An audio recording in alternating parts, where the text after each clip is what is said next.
All right, what's going on, guys? This is Logan with West Desert Wheeler. Today's topic, H10 Optic Kit from Vanquish Products. Really excited about this. You may be wondering, why would I want to build my own truck from the kit versus just buying the RTR? Well, it depends who you are. Like, if you enjoy building RC cars and tinkering on things, having projects to work on, the kit's your way to go, and I think you already know that. But there are other things and reasons in here why you would want to choose the kit over an RTR, and I'm going to tell you why. So because they don't have them assembled, they are able to add essentially upgrade parts, things like machined ring and pinion gears that don't come in the RTR. They have a little bit lower quality gear in there that some people have had issues with depending on how they're treated. But this thing has machined ring and pinions in there, and then there are also some other details that may be a little bit better than the RTR if you build it your own way in the H10 Optic kit. The things that you will need to complete this are wheels and tires and electronics, so meaning a servo, a speed control, and a motor. So I know the routes that I'm going to go, and then also it gives you options to do upgrade paths as you go through the kit, which are going to be pretty cool. I have a major upgrade that I'm going to be building right into this kit as we first build it. So we're going to be making some changes on mine. I'm definitely going to explain what those are when we get to it. And then the other cool part about these kits is that they actually have a bunch of different liveries. So all the different looks of the trucks, different colored panels, and different sticker packs essentially that come with them. But the thing is, you don't know which truck you're getting. So it looks like on the front we got a cool like blue, gray, black Vanquish one. We got an orange and black Battleborn, Throttle Therapy, a red Eibach, a green Huff livery over here, and then it's barely in here, but it definitely looks like the Fast and the Furious Supra paint job on that. So pretty rad there. So we're gonna dig into this thing, see which livery we got here on the channel. I've already opened mine just to see which one I did get, and if we open it up, bam, we're met with Battleborn wheels. So that works out pretty nice because I just happen to have a set of Battleborn wheels that I want to put on this kit. So we're going to get to that. We're going to pull this thing out of here. I'm going to share a few tips and tricks as we go. This is not going to be a full build, but I will definitely, speak my mind as I run into things that I think other people may want to know about it. Right, so before you even dig into your kit, you're definitely going to need some tools. Now, as far as high quality tools go, I've got a set of the Vanquish stuff, and these are really high quality, and what's really cool about them is it just has this little set screw here, and you can replace just the tips if you need to later. Whereas these are full machined aluminum handles that have been anodized. So like, buying into these, they aren't particularly cheap, but they are high quality, and I really like them. They've also got a bearing cap on the back, so you can put that in your palm, and then you can just spin it quickly with your fingers. So these are really nice. I really like them, and I've replaced the tips as I go, and then I have different specialized tools like for scale hardware and stuff that Vanquish offers as well. The other option is to go with some speed tips that you can chuck up in a drill. Now, this is way too much drill. I've used this for years basically, and I don't have issues with it. I know how to control my trigger finger, but if you don't, then maybe get a smaller drill with a clutch on it and turn that clutch way down so that it hopefully doesn't just strip out all your plastic. As far as speed tips go, Vanquish doesn't offer speed tips. I would highly recommend MIP. Now, I know you can go on Amazon and buy really cheap tools compared to these, but I can tell you from firsthand experience that those tool tips are not ground with the same materials, so they wear out faster, and they also don't have the same tolerance as these, and they can strip out your hardware faster and cause you more headaches. It's really worth just buying once and crying once. Get a nice set of tools. The MIP stuff's great, the Vanquish stuff's great. Cannot recommend either one of those enough. Another thing, a nice little tool parts tray like this from Vanquish Products. Mine's all dirty, I just had to rinse it out. Be warned, these things love to collect random bits of hardware, and then on my desk at least, they just sit here full of little screws that I can't find a home for. And then, before you start a YouTube video, you have to empty it out and pretend like this was all clean and ready to go, when in reality, that was holding screws about 4 minutes ago. So let's get to it. Let's get these axles out, because I bet that's the first thing in our instructions that we're going to have to check into. All right, so one of the first things we're going to be doing is building the front axle. So on your ring and pinion, we got to find our spool, we got to find our ring gear, and then this guy's going to slip over just like so. And then there's little screws that go into and thread into a metal part. Anything you're threading into metal needs to have a bit of Loctite on it. And the included Loctite here is good stuff for RC because it's not a permanent Loctite. You don't want to use a real permanent Loctite here. And this stuff has never let me down. It works just fine on the RC stuff. So definitely put a little dab on these little screws that go into your spools. All right guys, so we got our spool put together, we got our bearing caps on, we got our bearings on the spool, we got those screwed into the third member is what this guy's called. We've installed our pinion gear in both bearings, one that goes in front and one on the outside. And then we're just gonna go ahead and add some grease to this guy. So I just wanna share how I do it. Typically you can just push the tip up against the ring gear and it'll kind of just smear the grease in there for you. You just cycle it around a few times. Now the ring gear is clean again because that's an area I couldn't reach. And you don't need to go crazy. You don't need to fill your diff or anything. Just get a good amount of grease on your ring gear, spin it around a few times. This guy's ready to go. This thing will be happy for a long time with that amount of grease on it. All right guys, first thing I noticed a little bit off in the manual, servo horn not included, recommend 20mm length. That's very interesting because that certainly seems like a servo horn was included in this kit. So maybe that's an update that they made. Regardless, I actually like these guys a lot because there's no clamping surface and like they're strong enough. Like you're not gonna strip out the splines and this is what works on the H10. So pretty happy with that anyway. All right guys, more tool talk. Shock pliers are incredibly helpful, especially this front end here, this little claw essentially. It's designed so that you can hold on to shock shafts without marring them up because this is aluminum, but it also works really good for holding links. You can also use larger diameters to hold shock bodies or even thicker 1/4 inch stainless links as well. And then we've got a TGH rod end tool here. I really like this little guy. This guy, you slip in a little rod end and then you hold your shock pliers here and then it just runs that guy on there. There we go, piece of cake. It simplifies this process so much, but it's just a couple little specialized tools that if you're gonna be building kits and stuff, the sooner you can get these, the more you can justify owning each one. Great products. I highly recommend this. This is a fairly inexpensive set. This is actually given to me by my buddy Cam over at Desert RC, and then this little TGH tool I just picked up from Team Garage Hack. So we got our front axle assembled here. I have not installed my servo just yet, but outside of that, everything's ready to go. I did take some silver Sharpie and color up this little faux hydraulic cylinder up front just to add some style points there. And then I also happen to have a spare PSC sticker. So this guy, those are two things I changed on what comes out of the kit. Normally it's just black, but I literally just took silver Sharpie and just kind of colored that up a little bit to add some flair to it. This is where I'm going to take a departure on the H10 Optic kit. I also got a part available from Vanquish, and it is an H10 steer axle kit. Now you can pick this up separately on their website, and it is a steer axle kit. By the end of this, you'll have another one of these. So I'm going to put rear steer on this Optic kit, which I'm excited about. So I've got another set of machined ring and pinion here that comes in this kit, and then we're gonna have the faux hydraulic cylinder, all that fun stuff. This guy is going to be my rear axle. This guy's going to be my front axle. So now we're going to get to it. I was putting together the transmission. That was the next step after the axles. I just wanted to point out some of these upgrades that I mentioned that are significantly better over the RTR trucks. So right here, we've got an aluminum motor plate. This is what controls the mesh between where your motor is bolted in and then your spur gear. So this is going to be nice so that the plastic motor plates can get like dented in from the bolts holding the motor tight and then can kind of just cause some weird issues. This guy's not going to do that. Another thing we've got are aluminum standoffs on the transmission. This is the Vanquish VFD transmission if you're not familiar. But again, these are considered upgrade parts, so this is going to produce a nice solid transmission that isn't going to have much flex in it. We do still have sintered gears in here for the actual transmission and transfer case portion of it. I ran these for over a year. I never had any issues with it. You can get lightweight machined gears from Vanquish. That's a great upgrade because it lightens up the transmission and lowers your center of gravity because you have less weight in the truck. This is what your spur gear bolts to, all sorts of fun stuff. Another thing I see are the aluminum bearing plates. So all the gears mesh based off of the bearings hold the shafts in between these guys. If it's plastic, it's possible it could get a little flex in it. Being aluminum, you're not going to have any flex in that, so you're just going to get a solid gear mesh throughout the life of the transmission here, and both of those bearing plates are included in aluminum, so that's definitely an upgrade there as well. So you're going to have a really nice kit transmission with this guy, and then optionally, if you want to, you can upgrade your gear set through Vanquish's site. I'm not going to. I'm going to build it as is, and I don't have any issues with that. I may swap out in the future to create more overdrive. This truck comes with 6% overdrive in the transmission. The ring and pinions match, so they're actually the same.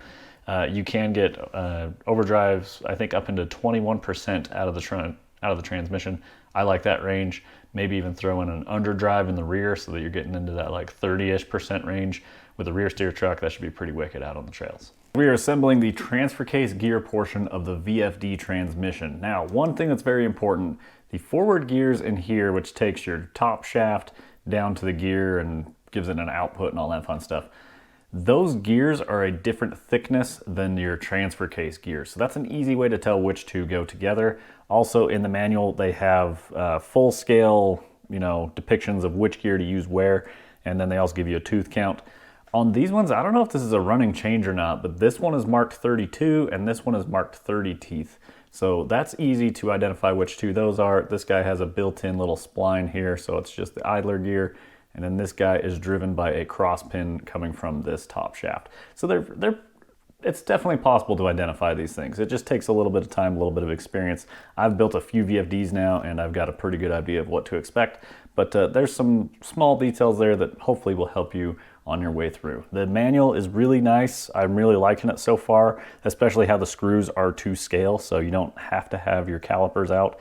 Calipers make things really easy. You can put the screw right on the page and it'll show you if it's the right length or not. Here's our transmission mounted up on our skid plate. This little bearing keeps falling out of the tail section here.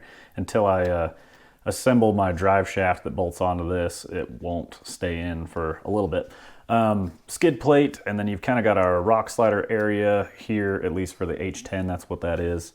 Really cool setup back here. So this VFD does not have any shifting mechanisms. There's an optional part that is a Hertz dig unit, is what it's called, from Vanquish's website, where you can adapt this so that it will lock the rear tires and do front wheel drive only.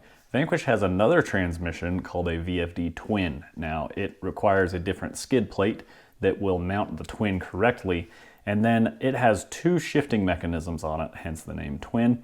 That one has a dig unit on the passenger side, and then on the driver side, it has a shiftable mechanism that changes your overdrive output. So it goes from 6% up to like 40%, something crazy like that.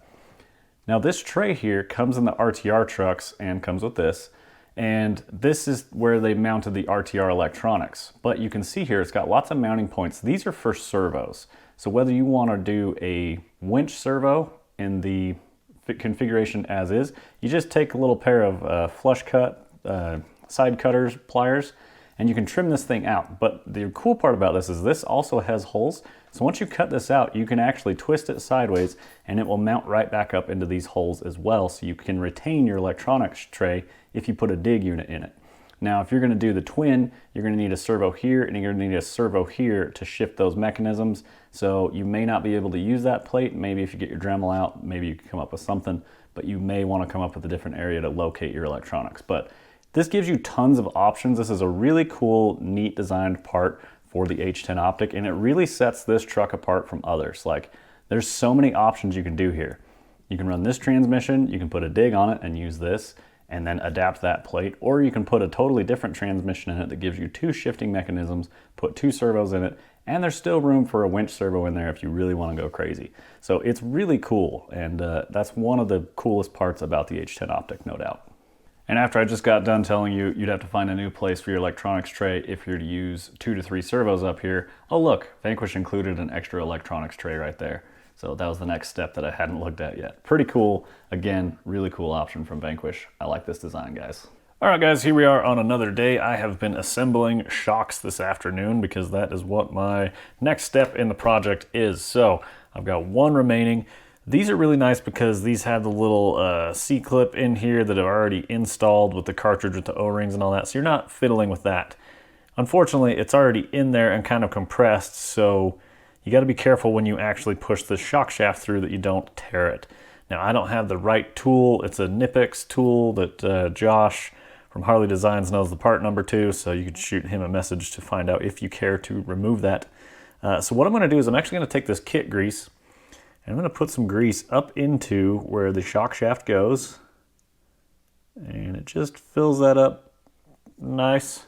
And then I'm actually going to take this shock shaft, I'm going to push it from the bottom side up, and it kind of fills up the cartridge with that grease in there. I did this a little prematurely because now this guy is greasy. I'll take some of the spare foam I've got from a set of cut and shuts. So we need to take the little tiny E-clips, but then you got the two little slots there on your shock shaft, and I install the low side first, and then I just push this against a hard surface. Oop. It's a little fiddly. It takes some time and takes some practice for sure without trying to lose these things. But essentially, if you capture that E-clip against the tabletop and the shock shaft, it shouldn't go flying across the room. You can also pinch it with pliers, which is the method we might go with on this one since it's fighting us a little bit. But surround it with as much finger pad as you can so that it doesn't go flying. And there we go. We got the lower one on. Now we just need to put on our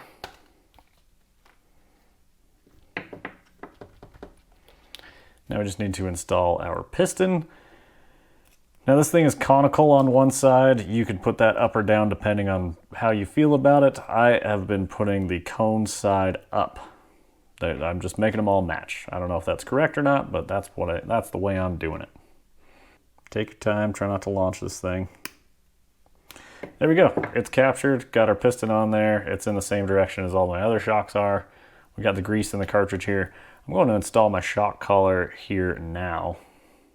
So make sure your cartridge is on the bottom, and this guy has a long flat side. That's where the spring sits up under. So I know that's the direction towards the bottom of the shock that I want to place this onto the shock body.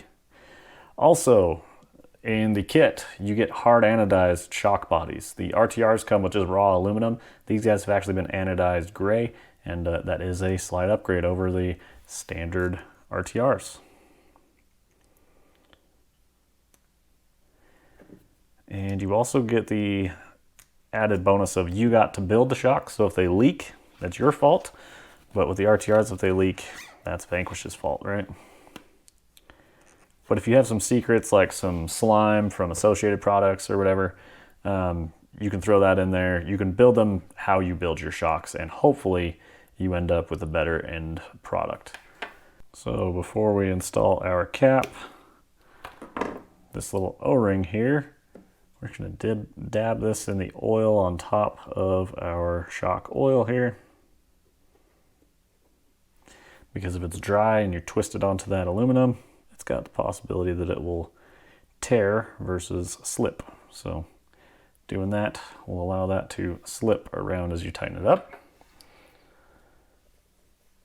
And then this guy, there are threads on the inside of these shock bodies. I've been filling the oil up to the bottom edge of those threads and then getting the air out of them. So we go, the fluids to the bottom edge of these threads, and then you push the piston up, pull it down, it'll let out a bunch of air bubbles. And then that's where I refill it to, is the bottom edge of those threads after the shock oil has been bled a bit. That's a good baseline to start from. And then we can install this guy without our bleeder screw in it yet. It's got a little bit of shock oil kind of spitting out around the edge from where I had pushed the oil bottle up against it. And now we should be able to go to full travel without it spitting out a bunch of oil. And there we go. No oil has come out, so arguably I need a little more in there. But that actually feels really good. I'm happy with where that's at. I'm just going to go ahead and put the bleeder screw in it. Now, is this the absolute most correct way you can only ever build a shock this way? No, absolutely not. This is just how I do it. I find it kind of practical and just, you know, it works. Also, when you tighten this guy, don't go crazy. You don't want to strip this thing out. Just kind of right as you feel the bottom out. It should seal. I'm not too worried about that guy. The threads themselves pretty much block out all that oil. So as long as it's threaded in a few times, it's pretty well good to go. Go ahead and cycle it. Feels good. I don't feel any air bubbles. Yeah, the shock feels really nice. I use Team Losi Racing 50 weight shock oil in this guy. I like a little bit heavier oil than what comes in the kit, but you can use the kit oil if you fancy. Our shock pliers coming in clutch here again. Now, I could use that fancy rod end tool to install these if I wish, but one at a time like this really isn't too bad. Just firmly push into that shock shaft and then twist it. And I'm really holding down on these shock pliers so the shaft doesn't slip. because when they spin is when you could potentially scratch the shaft. So I just kind of overhold it, and I typically don't have issues doing that. Next step, this guy is really good for assembling links and pivot balls. So we're going to do this. Oh, that was a little much. Yep, I went too far on that one. It's a little more careful. There we go. Pivot balls on the top. The one with the offset side with like a built-in spacer goes on the bottom end because the axles have the extra space built into them. So it's going to have essentially a little spacer. This fits perfectly into the H10 axle. So there you go. Yeah, that might have a little air bubble in it. I might just put a couple more drops of oil in this guy. And then very carefully, when you run that shock shaft up, approach it very carefully, because hydraulics don't care about O-rings, and it will blow oil out past the O-rings if you're not gentle with them. And it does appear that we're getting hydro-locked here. So let's open up this bleeder screw. So we're doing everything backwards now. And you can put something absorbent right below it so that when it goes up to the top, it just let a couple drops out. Okay, this guy's nice and full now. We're just going to install this little bleeder screw. So a perfect example of just, you know, take your time, feel it. It felt hydro locked, so just pop your bleeder screw back out. You don't want to blow out the O-rings in the bottom of the shock. I put very little pressure on it to tell that. And there we go. Now this thing is good and full. There's no air in this guy, and still nice and smooth. So she is ready to be put on the truck. Of course, that just means we need to install our spring and put our lower shock cup on.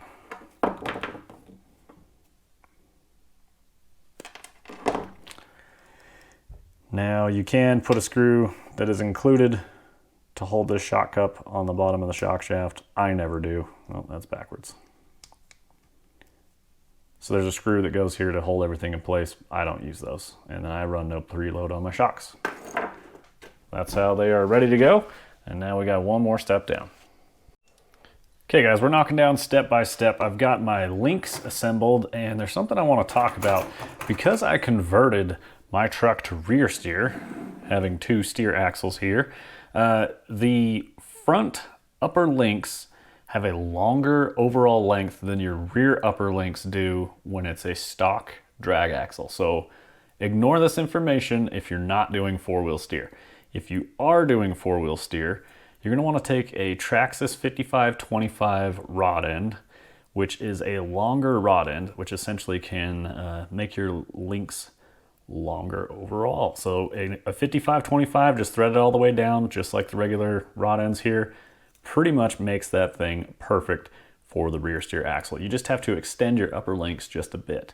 So that's my advice there. It worked out just about perfect. I literally just threaded this on, put a pivot ball in it, compared it to the correct front upper, and there we go. Because the links on this truck are square. All four lower links are the same length. So this is a centered skid buggy. Now speaking of the skid, that was a pretty nice segue there. I'm putting a Hobbywing Fusion in mine. It's a great compact way to get brushless power. It's super smooth, and then you don't have to worry about mounting an ESC. When you do this, the Fusion wants to hit the square edge on this front link mount right here. I have already Dremeled this, so I've sanded it away. If you look at your truck, it's a square edge like this guy, and you just round it off. You take a little bit off the front edge, a little bit off this side right here, and you know, you can take a couple cracks at it so that you don't have to erase too much material. I've got just a little bit of clearance down in there. That's all you need. You just need to take off that corner because you're running such a big motor.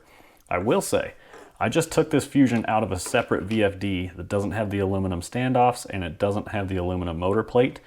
The Fusion is like a squeeze in here. You push up against the motor plate and then you squeeze it and it'll kind of pop through. On the plastic motor plate with the plastic standoffs, that flexes a lot easier than this guy. You have to remove the pinion gear to get in and out on the Fusion. But the aluminum standoffs, the aluminum motor plate with this VFD, this is a more stiff transmission, and it was noticeable because I literally took it out of one and I put it right into the next one and I was like, wow, this thing really is more rigid. So this truly is creating a more rigid overall setup. And then you're just gonna clearance your skid plate right there. We're gonna get this guy mounted up. Now we've got all the major components of this truck put together except for the cage. And essentially, the next parts of the instructions are basically put your links into your axles, hook the axles to the skid, then we're going to put the cage on top and mount up our shocks to it. It's gonna go pretty quick from here. Got our major components done. One other detail, I did assemble my drive shafts, and when doing so, there's a screw that goes down inside this guy, and then it's going to thread into this metal universal down here. Just put a little dab of thread locker on that guy because it's a metal screw going into the metal universal. Outside that, it's time to get this thing assembled. We'll take a few pictures along the way, but it should look like a buggy here very soon. All right, guys, quick thoughts here on the cage is that it's actually very simple, and most of the hardware is the same length along the side of the chassis. You're gonna use some longer screws right here on the tail at the top. Pretty basic. The interior goes together. It's a little finicky with the steering wheel and getting the driver's hands on there and stuff. It's not that bad, but it is a little bit of a process. We got the stickers installed here. We got his seatbelt stickers on. We got his visor sticker on. And yeah, it's looking really good. Very soon, we're going to have panels on this, put the drivetrain under it, and this thing will be ready to hit the rocks. And here it is, guys. This thing is looking really good now. We've got our vinyls on top of our body panels installed, and our drivetrain installed under the truck. It is not ready to run just yet. Because of our rear steer modifications, we are having some clearance issues underneath the fuel cell in the back. What's really cool is Vanquish basically made a removable bottom for that fuel cell if you chose to do rear steer at some point. Looks like I'm gonna have to remove one of the cross braces back there and then do a little bit of Dremel and cutting work on the fuel cell itself to get maximum clearance and allow this Reef's Raw 800 to articulate around under there. So currently it's actually sitting on top of that servo, but we're gonna be able to work through that. We will get it figured out. But as you can see, that is what you get with the kit. Now, it seems to be missing something, probably some wheels and tires, I'm thinking. If only there was like some kind of inspiration of like what wheels and tires I should use on this thing. It's really just not coming to me right now. Perhaps we will use our 2.2 Battleborn wheels from Vanquish. These are fully licensed from Battleborn. That's why you got the branding partner Battleborn on this truck. And then I've got these loaded up with full scale hardware from Vanquish, 350 SLW hubs here, and then the scale hub hardware as well. This is all the silver hardware and then the black BBW wheels. These are my own West Desert Wheeler cut and shet tires. You can find these on my website. They do sell quick, so it often says out of stock, but if you follow my Instagram at West Desert Wheeler, you can see when these are available. So we're gonna grab a full set, put them on the truck, see how she looks. We got the Dremel out and we let it do its work. So what we did was we just cut a little bit further than the left fuel line here. We went over to about 2/3 of the width of this thing and just took a nice big angled cut out of this and then all the way down to this edge. There's a mold line that you can kind of see on the fuel cell here. I just followed that mold line there. It's a little bit too short. It will touch this just before it hits full bump. I'm not worried about that. You so rarely hit full bump in crawlers that it's really not a whole lot to worry about. And with the low pro servo, that barely touches it. So if you're using a full profile servo, you may want to go higher up on this thing. Truthfully, you could cut off the whole front edge of this box if you want. But it's looking good. As far as our drive shaft clearance with this upper link on the rear, it just barely touches at full articulation on the right rear there. Truthfully, I'm not worried about it. If you're building the kit and you've watched this video before you built it, maybe put your rear upper links one position up. You're gonna have to through bolt it up into that plastic skid up there, but there are multiple positions for the rear uppers. Sounds like a little bit of a headache since I just put this thing together. I really don't care if that thing just barely rubs. It's just a little bit, no big deal. If it was a metal drive shaft, I might care a little bit more, but for now, we should be good to go. So I'm gonna put this fuel cell back in here now that we got a little extra clearance, and then we're gonna get some wheels and tires mounted up. Well, friends, I think that's going to be it for our build video here. Be sure to check out my second video where I go out and run this thing. I will definitely be making one of those, and we're gonna talk about the details on the truck out there yet again, but this is a really fun kit to assemble. I had a good time, and we modified it as we went by putting the rear steer on. Ultimately, very simple changes. The rear upper links, you put a couple longer rod ends on, and then you clearance that fuel cell for your servo just a little bit. Pretty easy. I mean, you could do that with like some side cutters or something like that to cut through that plastic if you don't have a Dremel. If you don't have a Dremel, go get one. They're highly worth it. But yeah, the Vanquish H10 Optic kit, mine came with a Battleborn livery, so pretty stoked about that because I've got the 2.2 Battleborns to go with it. The H10 Optic I feel is a great fit for cut and shut tires, which are my own modified tires. If you don't know what a cut and shut is, essentially I take a 1.9 tire, a 1.9 wheel tire that is 4.75 inches tall. I cut it and then I insert another piece of that same tire and then glue it all back together so that it creates a 2.2 bead and a 5.25 inch tall tire. So they're just a little bit taller. They're not huge and big like a balloon like some of the big 2.2s are. You maintain the narrow 1.9 width so you can maintain your good steering angles and all that, and you're ready to rip. As far as electronics in this truck, we have a Reefs 777 brass servo up front. We've got a Hobbywing Fusion powering this thing, and then I've got a Reefs Raw 800 low profile in the rear. Plenty of steering torque out of this, gonna have some nice smooth brushless control with that Fusion, and I'm excited to get this thing out on the rocks. We will see you guys in the next video. I greatly appreciate you watching this build video. Definitely let me know down below if you enjoyed this style build video. Maybe it'll push me to do a few more. I've heard from my viewers before that they like the build videos. So if you guys do, definitely let me know. Thanks to Vanquish for sending this truck out my way so that I could get this video out for you guys. And of course, there will be affiliate links down below where you can pick up this truck. I thank you guys once again for watching. We will see you guys in the next one. Keep the rubber side down.